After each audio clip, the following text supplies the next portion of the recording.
The Taliban and insurgent commanders have accurately realised that their strength is their ability at times to move within the population. And you've also seen the emergence of the IED threat over the years. And that IED threat provides a lot of challenges, as much for the local population and the local law enforcement as it does for us.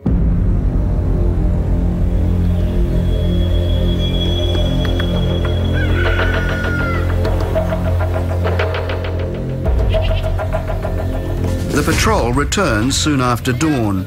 By now, locals have gathered and a pair of US Apache helicopters has also come to take a look. All in all, it's been a quiet night. As they tell me, sometimes a dry hole is good. We had some information that there was an insurgent bed-down location and a place where they're coming to manufacture IEDs in the local area. So with our partner force, we conducted an operation where we came in at night, waited until first light and cleared those two areas. For the SAS, it is a much more productive day. They've headed out, attending to their main business, counter-leadership, or what some have come to term kill-capture. You looked at our processes and we felt that kill-capture was an inappropriate term. It was an inaccurate term, in fact. It implies that it's as simple and black and white as that. We seek to neutralise a commander and we remain, we do a lot of analysis into what the best method of that neutralisation might be. The helicopter enables further reach to Kaz-Uruzgan, which has seen a lot of fighting.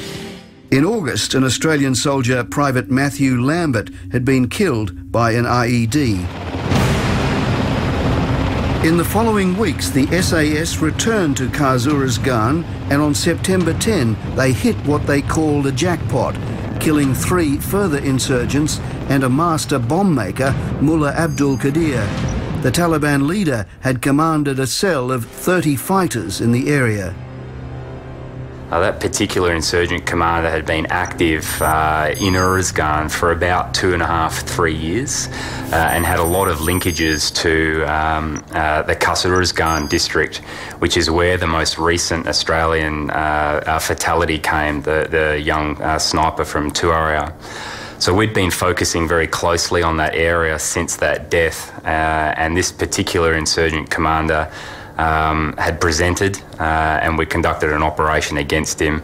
It was a time-sensitive targeting operation and resulted in, required the FE to deploy at very, very short notice to get out onto the ground.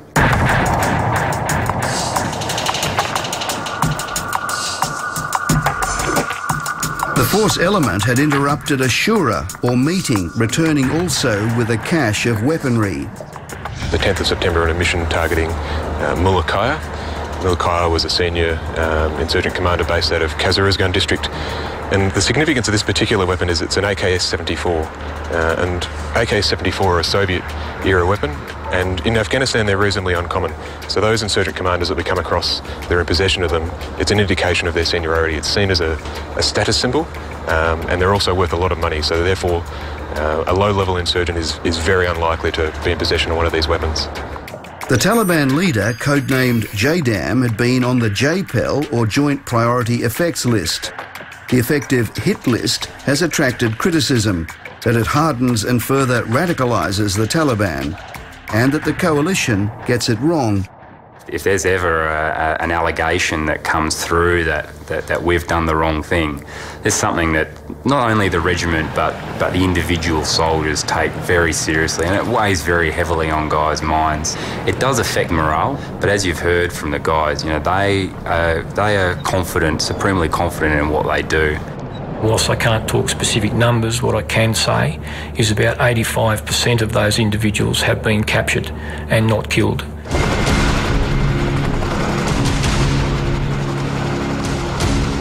While most of the fighting takes place outside the wire, it's not as if the main base escapes attack. From the closer range of hills, insurgents regularly fire rockets, largely aimed at the coalition's terror weapon, the helicopter. The 107 rockets are generally set on a crude timer so the insurgents can be gone before the coalition's immense firepower turns on them. You know, now we've got a counter-rocket mortar device set up there which has got 360-degree and 24 hours a day coverage of incoming rockets and mortars. Later the same day, the Commandos kit up for another mission. It's about being proactive before you get on the ground as well. If you can war game everything in your own head before you hit the ground, when those different scenarios come at you, you're ready for everything if you've played it through in your own mind. But definitely the more times that you hit the ground, you get a sense, you get a feeling for what's out there.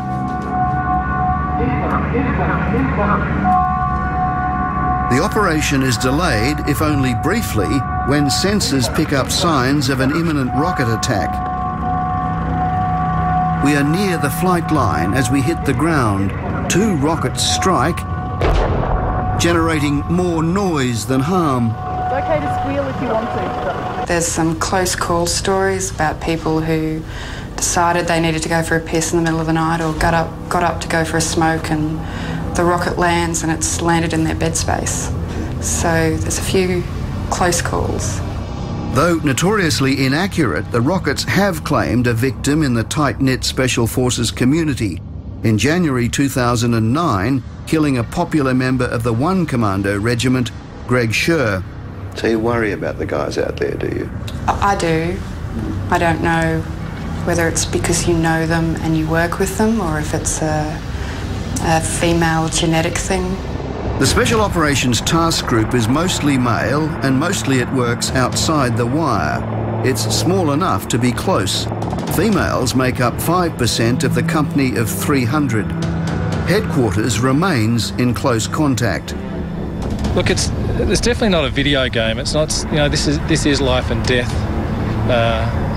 sort of stuff. So it's not something that you can pause and replay.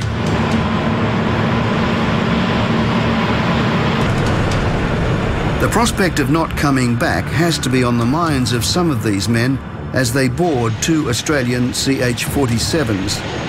It's always tense when there's an incident going on outside the wire. I think everybody picks up on that emotion.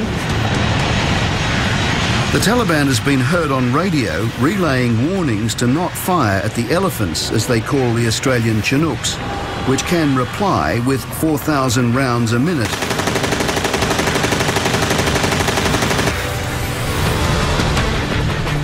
Next, we go flying with the elephants. And we see for ourselves the immense responsibility that accompanies the immense firepower in the hands of young soldiers.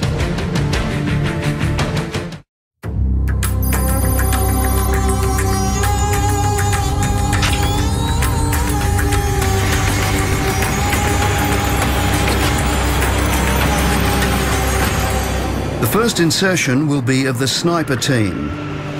The large helicopters, used often for resupply missions or hash and trash runs to the more remote patrol bases, will appear to do just that. The Chinooks lift high towards the mountains from where the rockets had earlier streaked in.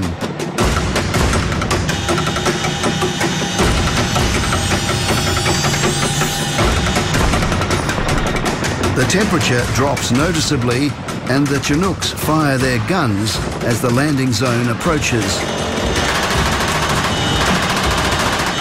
When we fire them on approach or on finals, sometimes it's tactically relevant to, I guess, create a bit of a statement.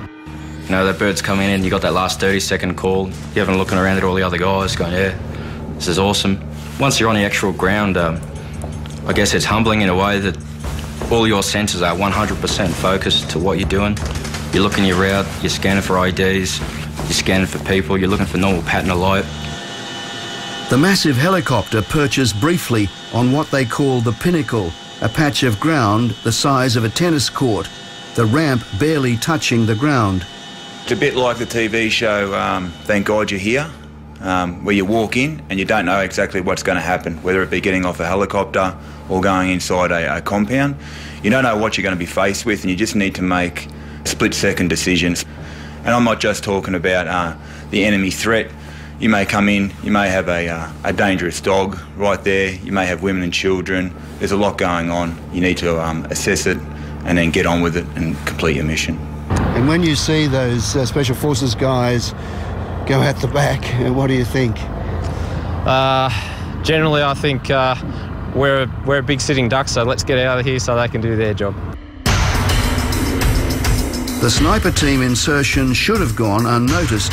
The Chinook carries on to forward operating base Tinley, a turn and burn run.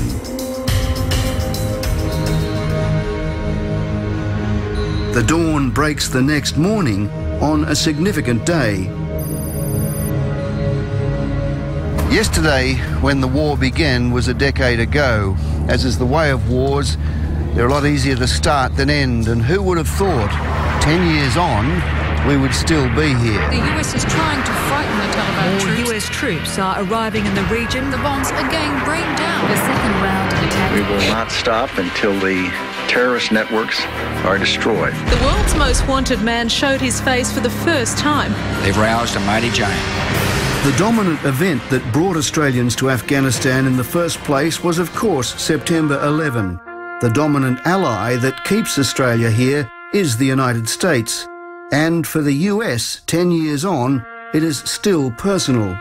I remember exactly where I was standing, talking to my sister on the phone. She was in Washington, D.C.